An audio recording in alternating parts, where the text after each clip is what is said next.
ഇവിടെ ഈ പയ്യൻ തന്റെ പ്രിയപ്പെട്ട മുത്തശ്ശൻ മരണപ്പെട്ടപ്പോഴേക്കും അദ്ദേഹത്തിന്റെ ഫോൺ ആരും അറിയാതെ അദ്ദേഹത്തിന്റെ കോട്ടിനുള്ളിൽ ഒളിപ്പിച്ചു. ഇതൊന്നും അറിയാതെ അദ്ദേഹത്തിന്റെ സംസ്കാര ചടങ്ങുകൾ പൂർത്തിയായി. അതിനുശേഷം എല്ലാവരും വീട്ടിലെത്തിയെങ്കിലും അന്നേ ദിവസം രാത്രി കുട്ടിക്ക് തന്റെ മുത്തശ്ശനെ വളരെയധികം മിസ് ചെയ്തു. അവൻ അദ്ദേഹത്തെ വളരെയധികം ഇഷ്ടമായിരുന്നു. അതുകൊണ്ട് തന്നെ അവൻ പെട്ടെന്ന് തന്റെ ഫോൺ എടുത്ത് മുത്തശ്ശന്റെ ഫോണിലേക്ക് ഒരു കോൾ ചെയ്തു. അതിനുശേഷം ഒരു വോയിസ് മെസ്സേജും ഇട്ടു. പിന്നീട് രാത്രി സമാധാനമായിട്ട് കിടന്നുറങ്ങി. എന്നാൽ അടുത്ത ദിവസം രാവിലെ കണ്ണുകൾ തുറന്ന് അവൻ ഞെട്ടിപ്പോയി.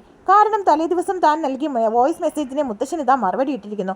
അതും 5 മിനിറ്റ് മുന്നേ ആയിട്ട്. പേടിച്ചു പോയ പയ്യൻ താഴേക്ക് ഓടി വന്നിട്ട് അച്ഛനോട് പറയുകയാണ്, അച്ഛൻ നമ്മുടെ മുത്തശ്ശൻ മരണപ്പെട്ടിട്ടില്ല. ഇന്നലെ രാത്രി ഞാനിട്ട മെസ്സേജിന് അദ്ദേഹം ഇതാ മറുപടി അയച്ചിരിക്കുന്നു. ഇത് കേട്ട കുട്ടിയുടെ അച്ഛൻ ചിരിച്ചുകൊണ്ട് പറയുകയാണ്, മകനെ, അപ്പൂപ്പൻ മരിച്ചത് ഹാർട്ട് അറ്റാക്ക് വന്നിട്ടാണ്. മാത്രമല്ല അദ്ദേഹത്തിന്റെ ബോഡി പോസ്റ്റ്മോർട്ടവും ചെയ്തിരിക്കുന്നു. പിന്നെ എങ്ങനെയാണ് നിന്റെ വോയിസിന് അദ്ദേഹം മറുപടി ഇടുന്നത്? എന്നാൽ അച്ഛൻ പറഞ്ഞതൊന്നും കാര്യമാക്കാൻ അവൻ അവിടെ നിന്നില്ല. അവൻ പെട്ടെന്ന് തന്നെ തന്റെ സൈക്കിളും എടുത്ത് നേരെ മുത്തശ്ശന്റെ കല്ലറയിലേക്ക് എത്തി. അതിനുശേഷം അവിടെ എത്തി തന്റെ ഫോൺ എടുത്ത് മുത്തശ്ശന്റെ ഫോണിലേക്ക് വിളിക്കുകയാണ്. പിന്നീട് തന്റെ ചെവി ആ കല്ലറയോട് ചേർത്ത് വെച്ചു. അപ്പോഴേക്കും കല്ലറയ്ക്കുള്ളിൽ നിന്നും റിംഗ് ചെയ്യുന്ന സൗണ്ട് അവൻ കേൾക്കുകയാണ്. വല്ലാതെ ഭയപ്പെട്ട് അവൻ വീണ്ടും തിരികെ വീട്ടിലേക്ക് എത്തി. എന്നിട്ട് തന്നെ ചിന്തിച്ചു, ചിലപ്പോൾ ഇതൊക്കെ എനിക്ക് തോന്നുന്നതായിരിക്കും. അങ്ങനെ അടുത്ത ദിവസം അവൻ ഒന്നും അറിയാത്തതുപോലെ കോളേജിലേക്ക് പോകുന്നു. കോളേജിലെത്തി അവൻ അന്നേ ദിവസം പാർട്ടിയിൽ ഒരു പെൺകുട്ടിയുമായി ഡാൻസ് ചെയ്യുന്നത് കണ്ട് മറ്റൊരു പയ്യൻ വന്ന് പ്രശ്നമുണ്ടാക്കുന്നു.